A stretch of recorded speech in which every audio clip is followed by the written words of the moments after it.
Andrew stared at the final notice on his desk, the red ink practically screaming at him. His student loans had finally caught up with him, and his part-time job at the campus bookstore was barely covering his rent. He could feel the full weight of his financial burden growing heavier each day. Andrew was a second-year biology major with aspirations of becoming a doctor, and had big dreams but limited means. His parents, supportive but struggling themselves, could only do so much to help. Scrolling through job listings on his laptop, Andrew let out a huge sigh. Most of the opportunities either demanded experience he didn't have, or paid too little to make a difference. He leaned back in his creaky chair and was contemplating his dwindling options when a pop-up ad caught his eye. Clinical trial participants needed, generous compensation, 2 weeks only. Intrigued, Andrew immediately clicked on the link.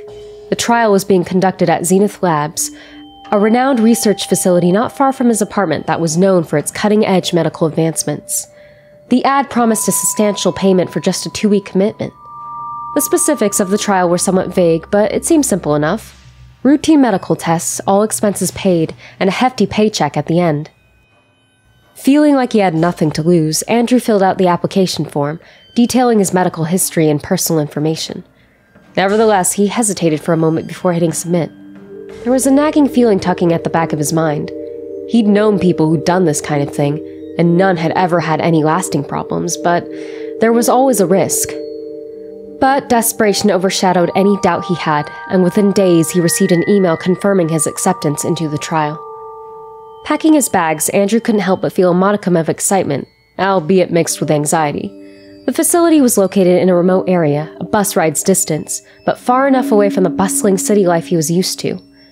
As the bus carried him through winding roads and dense forests, Andrew thought about how this trial could be a turning point. The money would not only cover his overdue bills, but also provide a cushion for the upcoming semester. When the bus finally pulled up to the entrance of Zenith Labs, Andrew was struck by the contrast between its sleek, modern design and the rustic landscape surrounding it. Tall glass windows glinted in the sunlight, and the facility's logo, a stylized Z intertwined with a double helix, stood proudly above the main entrance. As he stepped off the bus, Andrew took a deep breath. He knew this was his best chance to get ahead, to alleviate the financial stress that had been suffocating him. Little did he know, the true cost of this decision would soon unfold, turning his hopes of a quick financial fix into a nightmarish fight for survival. Andrew stood at the entrance of Zenith Labs, clutching his duffel bag tightly. A group of about a dozen other participants were gathered around him, all looking equally nervous and hopeful. The bus that had brought them here rumbled away, leaving behind a cloud of dust and a sense of finality. There was no backing out now. Andrew took a deep breath, reminding himself of the hefty paycheck awaiting him at the end of this 2-week stint. Easy money, he thought. Just 2 weeks. A middle-aged woman in a crisp white lab coat approached the group. Her smile was warm and welcoming. "Welcome to Zenith Labs," she greeted. "I'm Dr. Alexandra Hobson, and I'll be overseeing your stay here. Please, follow me." As they walked through the facility, Andrew couldn't help but feel a chill run down his spine. The building's sleek, modern design stood in great contrast to the dense, overgrown forest surrounding it, creating an unsettling atmosphere, as if this place wasn't supposed to be here. Yet, on the inside, everything seemed orderly and professional. The hallways were lined with state-of-the-art medical equipment, and the staff they passed all wore friendly expressions. Dr. Hobson led them to a spacious common area, where they were handed key cards to their living quarters. "You'll each have your own room with all the amenities you need," she explained. "Meals will be provided, and you'll also have access to recreational activities during your downtime. Let me assure you that the tests we'll conduct are all routine and non-invasive. If you have any questions or concerns, our staff is here to help. Thank you for your contribution." Andrew settled into his room, which was more comfortable than he'd expected. A plush bed, a flat-screen TV, and a small desk made the space feel almost like a hotel. Next to the bed was a list of instructions for his stay. "Welcome to Zenith Labs. To ensure a safe and pleasant stay, please adhere to the following guidelines. 1. Access areas. You are welcome to spend time in the reception area for check-in and general inquiries. Enjoy your meals in the cafeteria, available during designated meal times. Relax and unwind in the lounge with provided entertainment options. Maintain your physical health by using the gym equipment available in the exercise room. 2. Participant quarters. Each participant has a private room with a bed, desk, and ensuite bathroom. Please keep your room tidy and report any issues to staff. 3. Restricted areas. No access. Laboratories are restricted to authorized personnel only. Operating theaters and surgical suites. No entry allowed for participants. Pharmacy and drug storage. Access is limited to authorized medical staff. Staff offices and meeting rooms. These are private areas for staff use only. 4. Highly restricted zones. Strictly no access. Underground facilities are heavily secured and off-limits to all visitors and participants.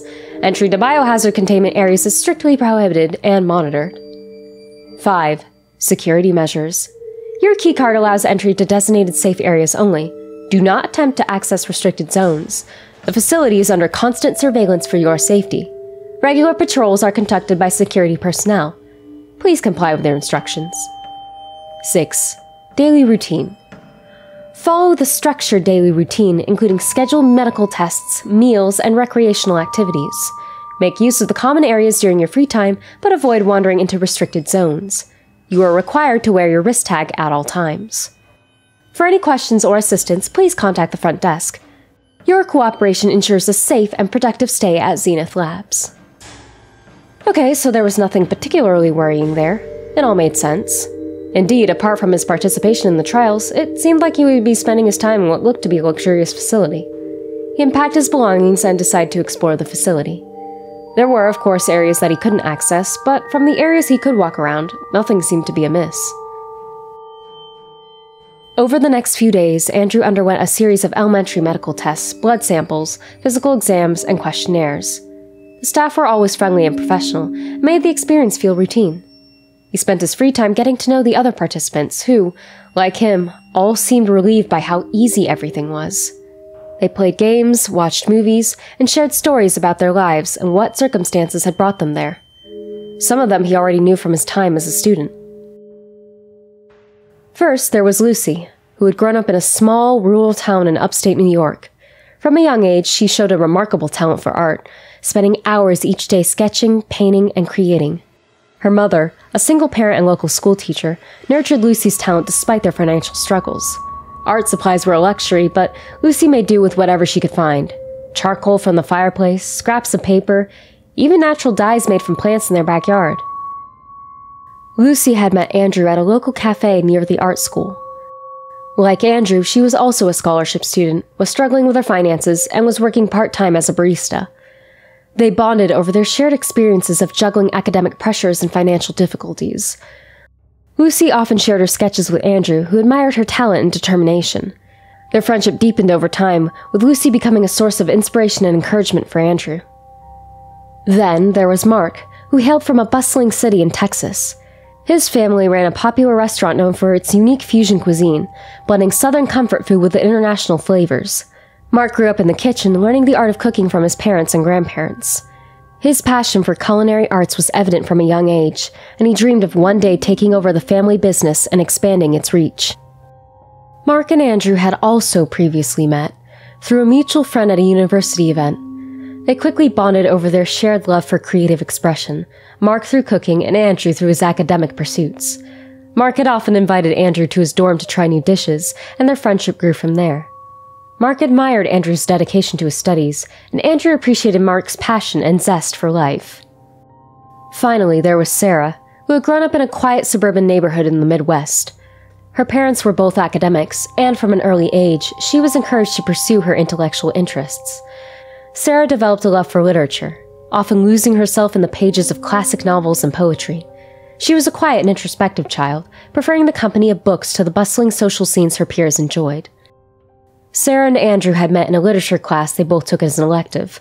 They bonded over their love of books and often found themselves in deep discussions about their favorite authors and literary theories. Sarah's quiet wisdom and Andrew's analytical mind complemented each other well, forming a strong intellectual and emotional bond between them. However, despite the comfortable surroundings, Andrew, and the others, couldn't quite shake a lingering sense of unease. The isolation of the facility, surrounded as it was by thick woods, made him feel cut off from the outside world. and while the staff's friendliness was reassuring, there was something inexplicable about them, as though there was something almost too perfect about their demeanor. One night, while Andrew was lying in bed, he heard a faint rhythmic tapping coming from the hallway. He dismissed it as the actions of another participant unable to sleep. But as the days passed, the strange noises and occasional odd behavior from the staff began to increase his feelings of anxiety. Still, he reminded himself of the money. Just 2 weeks, he repeated. It would all be worth it. Little did he know, the true nature of the clinical trial was about to reveal itself. It didn't take too long before the days at Zenith Labs began to blur together for Andrew, a monotonous routine of medical tests and idle hours. Yet beneath the surface of this apparent normality, a sense of unease was growing inside him. He'd started noticing peculiar behaviors among the staff. Nurses and doctors exchanged cryptic glances and would often whisper in hushed tones. At night, Andrew would lie awake in his perfectly comfortable bed, listening to an almost disturbing sound that echoed through the hallways. Soft footsteps, distant clattering, and the occasional muffled cry. One evening during dinner in the common area, Andrew realized someone was missing. He looked around the room, counting heads, and confirmed it. Lucy, the cheerful art student who'd been his erstwhile chess partner, was nowhere to be seen. He asked the staff about her absence, but their responses were vague and dismissive. "She wasn't feeling well," one of the nurses said with a tight smile. "She's resting." But Lucy wasn't the only one. Over the next few days, more participants started disappearing. First, it was Mark, the aspiring chef with a passion for exotic spices. Then it was Sarah, a quiet bookworm who always had her nose in a novel. Each time, the staff offered the same empty reassurances. Illness, early departures, nothing to worry about. None of these explanations eased Andrew's unease, which had now turned into outright fear.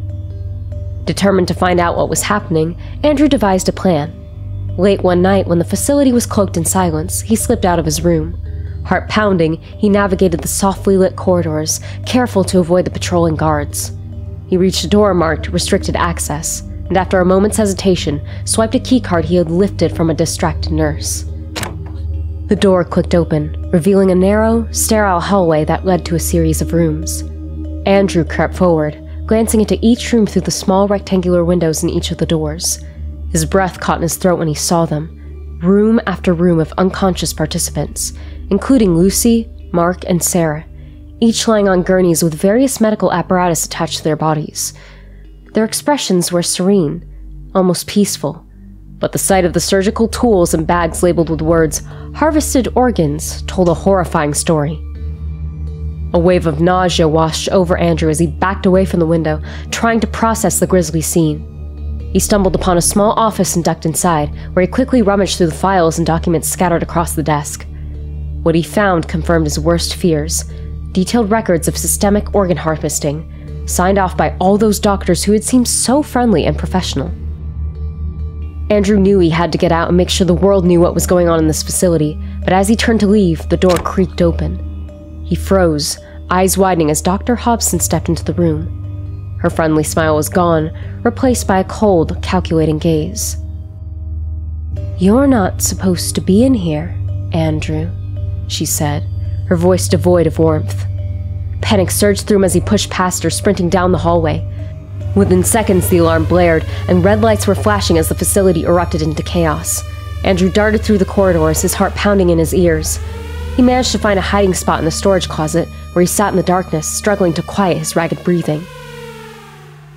Moments later, the sound of approaching footsteps made his heart skip a beat. The door to the storage closet was flung open, and the harsh fluorescent light revealed Dr. Hobson standing in the doorway, her eyes cold and unforgiving. "You've seen too much, Andrew," she said, stepping inside and closing the door behind her. "I had hoped it wouldn't come to this, but you've left me no choice." Andrew stood up, his fists clenched. "I won't let you get away with this. People will find out. They'll stop you." Dr. Hobson shook her head slowly, almost pityingly. "You're so naive. Zenith Labs has connections in places you can't even imagine. The authorities, the media, they're all under our influence. Your little escape attempt has only served to expose the few remaining threats to our operation." Andrew felt a cold sweat break out on his forehead. "No," he said, his voice trembling with defiance. "I'll find a way. I'll expose you." Andrew caught Dr. Hobson glancing at his wrist tag. This is how she found his hiding spot so quickly. She took a step closer, her expression hardening. "I'm afraid we can't allow that, Andrew. You've become a liability, and liabilities must be eliminated." With a sudden desperate surge of adrenaline, Andrew lunged at Dr. Hobson. The two struggled violently, knocking over shelves and scattering medical supplies across the floor. Andrew fought with every ounce of strength he had left, knowing that his life depended on it. Dr. Hobson was surprisingly strong, her hands clawing at Andrew as they grappled. She managed to pull a syringe from her pocket, the needle glinting menacingly in the flickering light. Andrew's eyes widened as he realized her intent. Summoning all his remaining energy, Andrew twisted Dr. Hobson's wrist, forcing her to drop the syringe. It clattered to the floor, rolling under a cabinet. Dr. Hobson let out a furious scream and tried to reach for it, but Andrew seized the moment.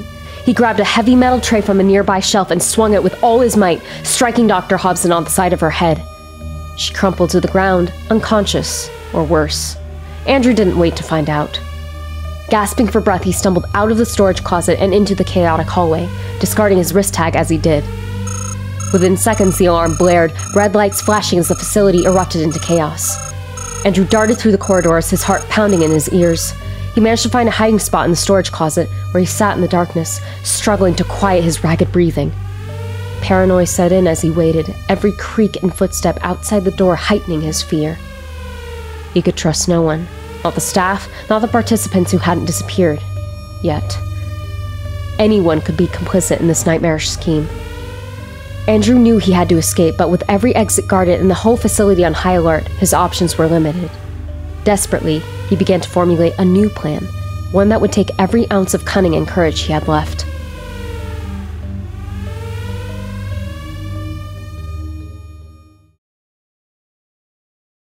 Andrew crouched in the dark storage closet, his mind racing.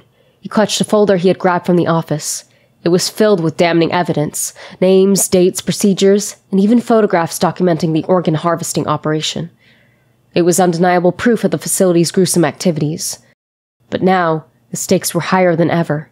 He knew he had to get out before he became the next name on their list. The blaring alarm finally ceased, replaced by sinister silence. Andrew slowly cracked the closed closet door open and peered into the hallway. It was deserted for the moment, but he knew it wouldn't stay that way for long. He needed a plan, and fast. Andrew decided to head back to his room first. The other participants, if they were still around, would be monitored, but his absence might not yet be noticed.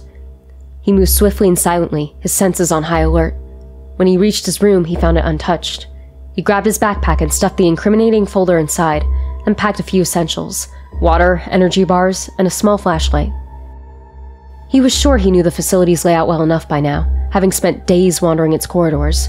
His best bet was to head for the loading docks, where supplies were delivered. If he could slip out and find help, he could bring back the authorities and expose the horrors of Zenith Labs. Andrew took a deep breath and stepped back into the hallway. He moved quickly, sticking to the shadows and avoiding the main corridors. As he approached the loading docks, he heard footsteps and ducked into an alcove. 2 guards passed by, their conversation confirming Andrew's worst fears. "They're upping security. That kid's seen too much," one guard muttered. "Yeah, Dr. Hobson wants him found. Last thing we need is a loose end," the other replied. Andrew's heart pounded in his chest. He waited until the guards were out of sight before continuing. The loading dock was just ahead, its large metal doors looming like a beacon of hope.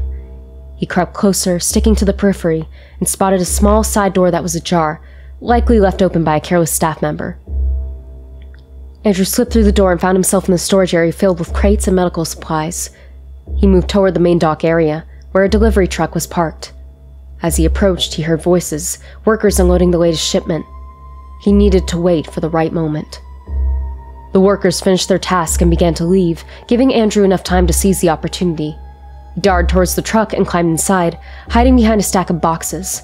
He pulled the tarp over himself, creating a makeshift hiding spot. He could hear the engine start, and the truck began to move. Andrew's pulse quickened. He was almost free. The truck rumbled along the gravel road leading away from the facility, and he dared to hope that he might actually make it out. After what felt like an eternity, the truck came to a stop. Andrew waited, listening for any sign of movement. When he was sure it was safe, he emerged from his hiding spot and cautiously climbed out.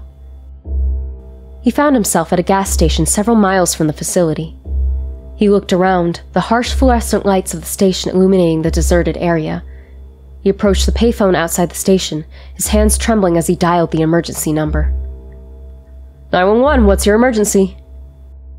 Andrew took a deep breath. I need to report a medical facility that's harvesting organs. People are in danger. Please send help. As he provided the details, he felt a sense of relief. He had escaped Zenith Labs, but he knew this wasn't the end of his ordeal. He needed to stay vigilant and out of sight until help arrived. The facility's reach was long, and he couldn't be sure how far their influence extended. Andrew hung up the phone and found a hiding spot near the gas station, where he could watch for the authorities. He clutched the backpack containing the folder tightly, knowing that the evidence he held was his only hope of bringing down the monstrous operation he had narrowly escaped. Andrew paced back and forth anxiously near the gas station, his eyes scanning the darkened road for any sign of approaching help. The minutes felt like hours, and every sound made him jump. He knew he couldn't stay exposed for long. The reach of Zenith Labs was extensive, and their ability to track down escapees was probably highly efficient. Just as he started to doubt whether the authorities would come in time, he heard the unmistakable sound of an approaching vehicle. His relief was short-lived. The vehicle that had pulled up was not a police car, but a sleek, black SUV. Andrew's stomach dropped. He recognized the emblem on the door. Zenith Labs. They'd found him. Panicking, Andrew bolted from his hiding spot, sprinting towards the dense woods behind the gas station. He heard shouts behind him and the pounding of footsteps as the pursuers gave chase. Branches whipped his face and arms as he tore through the underbrush, adrenaline surging through his veins. He didn't know how long he'd run before he stumbled upon an old, abandoned cabin. He darted inside, slamming the door behind him and quickly barricading it with a rickety chair and rusty table. His mind raced as he scanned the room for anything he could use as a weapon. Spotting a heavy iron poker by the long-dead fireplace, he grabbed it and positioned himself near the door, trying to steady his breathing. He hardly had time to even position himself before the door burst open with a crash, splintering the flimsy barricade. 2 men in lab coats, flanked by a guard in black tactical gear, stormed in. Andrew was ready and swung the poker with all his might, connecting with the guard's arm, sending his weapon skittering across the floor. The guard retaliated, striking Andrew in the ribs and sending him crashing to the ground. Pain exploded in Andrew's side, but he forced himself to roll away, narrowly avoiding a stomp aimed at his head. He scrambled to his feet, grabbing a jagged piece of wood from the shattered door. With a desperate cry, he lunged at the nearest man in the lab coat, driving the splintered wood into his shoulder. The man screamed, blood spurting from the wound, and he collapsed. The remaining man and the guard closed in, their expressions were grim. Andrew backed away, his eyes darting around the cabin looking for anything to defend himself with. He spotted an old gas lantern on a shelf and a box of matches. Seizing the lantern, he smashed it on the ground between him and his attackers, the liquid inside igniting instantly. Flames roared to life, creating a barrier of fire. The guard hesitated, trying to find a way around the flames, and Andrew took his chance. He bolted for the back door of the cabin, crashing through it and into the night. He ran blindly, the sounds of pursuit growing fainter as the fire spread, consuming the old wood of the cabin. His chest heaved with exertion, and every breath caused a stab of pain from his injured ribs. He knew he couldn't keep this up much longer. He needed a plan, a final stand. Ahead, he saw the outline of an old barn. He veered towards it, praying it would offer some means of defense.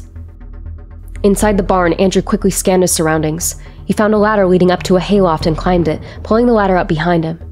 He crouched in the shadows, peering through the gaps in the wooden walls. Moments later, the guard and the man in the lab coat burst into the barn, flashlights slicing through the darkness. Andrew held his breath, watching as they moved cautiously through the ground level. His eyes fell on a heavy pulley system used for lifting bales of hay. An idea formed in his mind, desperate and dangerous. He slowly and silently moved to the edge of the loft, positioning himself over the pulley. With a swift, decisive movement, Andrew kicked the lever, sending the pulley swinging down. It struck the guard, knocking him to the ground with a sickening thud. The man in the lab coat looked up in shock, and Andrew took his chance, leaping down from the loft and tackling him to the floor. A fierce struggle ensued, both men grappling and rolling in the dirt. Andrew fought with every ounce of strength he had left, his survival instinct overpowering the pain and exhaustion. He managed to wrest the man's flashlight away, using it to strike his head. The man went limp, unconscious, or worse. Gasping for breath, Andrew staggered to his feet. He grabbed the guard's radio and called for help, his voice trembling but determined. "This is Andrew Matthews. I've escaped from Zenith Labs. They're harvesting organs. I have proof. Send help to the old barn on Route 9. He didn't wait for a response. He knew he had to keep moving to stay ahead of any more pursuers. But for the first time, he felt a glimmer of hope. He had fought back and survived. Now he just had to stay alive long enough to see justice done. As Andrew emerged from the barn, the first light of dawn was casting a pale glow over the desolate landscape. His body ached with every step, but the thought of the other participants spurred him on. He knew he couldn't leave without at least trying to free them. He tried to retrace his steps back through the woods, making his way back towards Zenith Labs, hoping to find a way in without being detected. As he approached the facility from the rear, he noticed a maintenance entrance partially concealed by overgrown shrubs. He slipped inside, moving quietly through the weakly lit corridors. The building was strangely quiet. The staff were likely preoccupied with the chaos caused by the fire at the cabin. Andrew navigated the familiar hallways until he reached the hidden wing where he first discovered the organ harvesting operation. His heart pounded as he peeked through the small windows of the rooms, finding several participants still unconscious on gurneys, hooked up to various medical apparatus. Determined, he entered the nearest room and began disconnecting the equipment from Lucy, the art student he had befriended. Lucy's eyes fluttered open, confusion giving way to fear as she recognized Andrew. "What's happening?" she whispered. "No time to explain," Andrew replied urgently. "We have to get out of here." He helped her to her feet, supporting her unsteady steps as best as he could. They then moved on to the next room, repeating the process with Mark and Sarah. Soon they had a small group of free participants, all of them dazed but willing to follow Andrew's lead. Andrew led them through the facility, avoiding the main corridors and slipping through side passages. Just as they reached the maintenance entrance, an alarm blared and red lights began flashing. The facility was onto them. "Run!" Andrew shouted, pushing the group forward. They sprinted through the woods, the tree branches scratching at their skin and the sounds of pursuit growing louder behind them. Andrew's heart pounded with fear. He glanced back, seeing the dark shapes of the guards closing in on them. The group burst through the tree line and onto a dirt road. Andrew spotted a passing truck and waved frantically. The driver, an elderly man with kind eyes, slammed on the brakes. "Please, help us!" Andrew pleaded, his voice desperate. The driver took one look at their ragged state and nodded. "Get in, quick!" They piled into the truck and the driver sped off, leaving the guards behind in a cloud of dust. Andrew slumped against the seat, exhaustion finally catching up with him. But he knew their ordeal wasn't over yet. They had to get to safety and expose the horrors they had witnessed. The driver took them to the nearest town, dropping them off at a police station. Andrew, clutching the backpack and the folder of evidence, stumbled inside and demanded to speak with the chief. Upon seeing the group's condition, the officers quickly ushered them in. While they waited, Andrew used the station's phone to contact a major news outlet. He briefly explained the situation, emphasizing the urgency and detailing the damning evidence he possessed. The reporter on the other end promised to send a team immediately. When the police chief arrived, Andrew laid out the folder, listing the horrific practices at Zenith Labs. The chief's eyes widened with each piece of evidence, and he immediately called for reinforcements to raid the facility. Within hours, the police and the media descended upon Zenith Labs. So Andrew was informed. The authorities were said to have stormed the building and arrested the staff and securing the safety of the remaining participants. The police chief said that the media captured everything, broadcasting the shocking story to the world. The fallout would be immediate and no doubt devastating for the facility. Investigations would be launched, and the evidence Andrew had gathered would lead to multiple arrests and the ultimate shutdown of Zenith Labs. The police chief assured him that the survivors were given medical attention and support, and their stories were finally heard. Andrew sat alone in an office at the station, emotions of relief and exhaustion washing over him. He had done it. He had faced the nightmare and emerged victorious. As Andrew sat in the office, the tension in his shoulders was finally beginning to ease. He slowly sipped on the drink the police chief had offered him, having thanked Andrew for his contribution. The participants he had rescued were receiving medical attention, and the authorities had assured him that Zenith Labs would be thoroughly investigated. For the first time in days, he allowed himself to relax, believing that the nightmare was finally over. But as he leaned back in his chair, a sharp, searing pain suddenly shot through his abdomen. He doubled over, gasping for breath. The room around him blurred, voices melding into an indistinguishable roar. He tried to call out for help, but his voice was swallowed by the intense agony searing through his body. His vision darkened and he collapsed to the floor, consciousness slipping away. Andrew awoke to the beeping of medical monitors. His eyes fluttered open, and he found himself lying in a hospital bed, the sterile smell of antiseptic filling his nostrils. Panic set in as he recognized his surroundings. He was back at Zenith Labs. Struggling to sit up, he noticed the familiar face of Dr. Hobson standing at the foot of his bed. Her expression was cold and calculating. "Welcome back, Andrew," she said, her voice devoid of the false warmth it once held. Andrew's heart raced as he looked around the room, realizing the horrifying truth. He wasn't free. He had never truly escaped. How did this happen?" he croaked, his voice weak. Dr. Hobson's smile was chilling. "Did you really think you could escape us? Zenith Lab has connections everywhere. The authorities you contacted, the media, they're all part of our network. Your little escape was orchestrated from the beginning. We needed to identify potential threats and ensure no one ever truly gets away." Andrew's blood ran cold. "But the evidence, the police, the raid." "A carefully crafted illusion," Dr. Hobson interrupted. "We allowed it to happen to see who might pose a risk to our operations. And you, Andrew, have proven to be quite the threat." He tried to move, but his limbs felt heavy and unresponsive. He glanced down and saw that he was restrained to the bed. Panic surged through him as he realized the extent of his predicament. "You can't do this," he gasped. "People know. They'll come looking for me." Dr. Hobson shook her head slowly. "Oh, Andrew, you underestimate our reach. By the time anyone starts asking questions, it will be too late. You'll be just another unfortunate casualty, a victim of your own reckless actions."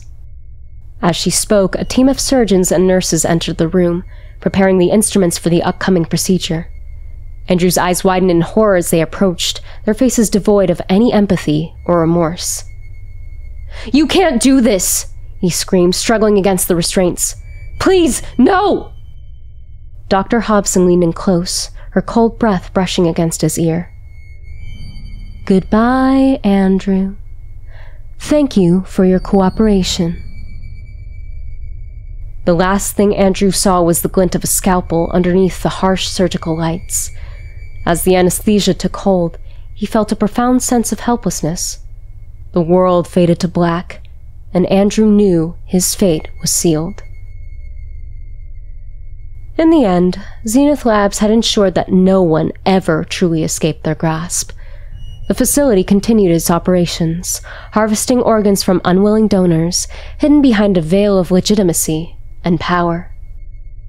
And Andrew, once a hopeful student with dreams of a better future, he became just another name on their list.